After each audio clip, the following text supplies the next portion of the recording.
I'm Chekhov27, and I have been receiving comments from brave and heroic people on Reddit saying that my videos contain too much profanity and sexual humor. So to rectify the situation, I have attached jumper cables to my testicles that will shock me every time I say the word fuck. Oh, god damn it! Welcome to my Christian gaming channel. No cursing, no sex, and most importantly, no Jews. Let's get started! SpongeBob is a TV show about a sponge who is diagnosed with cancer and turns to cooking meth. Wait, that's not...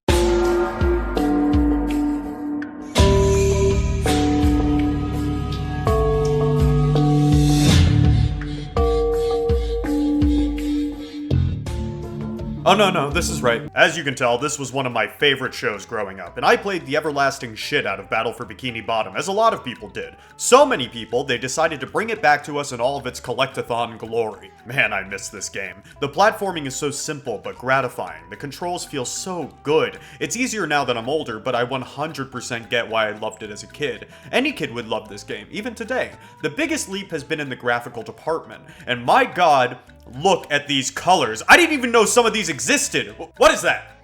Green? And this music, it gets me rock hard.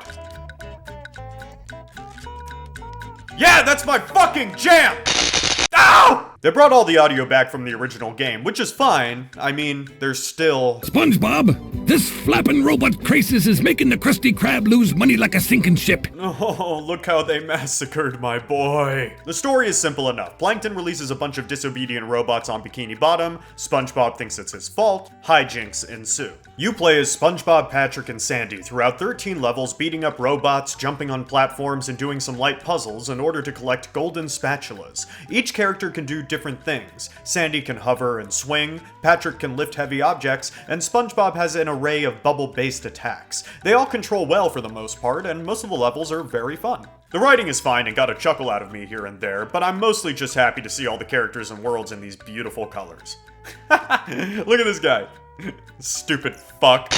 Ah! This game is injecting nostalgia directly into my eyes, but that doesn't mean it's perfect. There are a few bugs I found, but nothing that made me want to quit the game or anything. Sandy's swinging is a little too quick, which makes it kind of difficult to control, and these sliding sections just feel a tad too slow for me. I think it's because this is a kid's game, and I get that, but I personally would have liked a bit more challenge here. All that aside, I think it came out pretty good.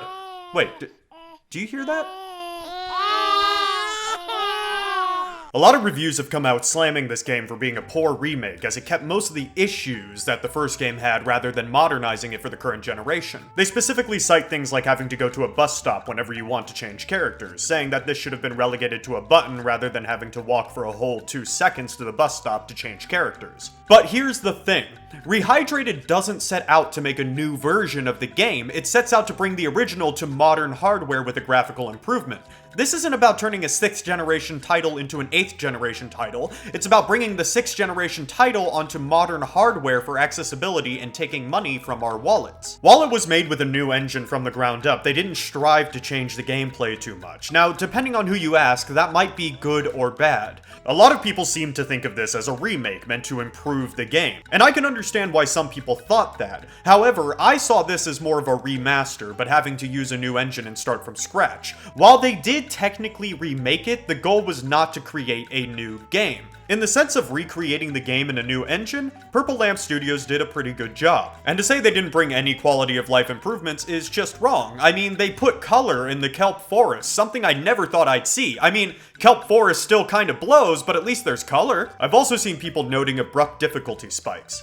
There are a lot of small platforms, and it became a nightmare once I reached the level SpongeBob's Dream. I mean, look at GameXplain struggling here, and I get it, this is a hard level, but don't worry, I'm gonna let you guys in on my secret strategy that I used to beat this level. It's called being good at the fucking game. Oh god, it was so worth it! Let's talk about the multiplayer real quick. It sucks. That's it. There's no enjoyment in this. You fight hordes of robots for 30 minutes and then you want to kill yourself. There is no creativity in it at all. It feels like it was thrown together in like 5 minutes just to tack on to the end of the game. Don't bother with it, it's not worth your time, and I think it gave my friend clinical depression.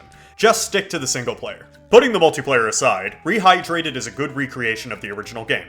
Now, on the merits of the game itself, it's not perfect. Most of the levels are very imaginative and fun, save for one or two.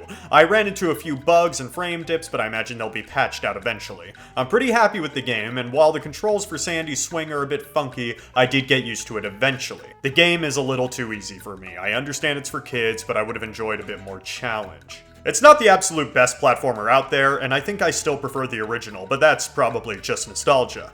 All that aside, SpongeBob Battle for Bikini Bottom Rehydrated is a great experience. It is definitely a fun ride, especially for those who played the original as kids. I give it an 8 out of 10. Now, get out of my fucking Bible study! Oh, you know, it's starting to feel really good.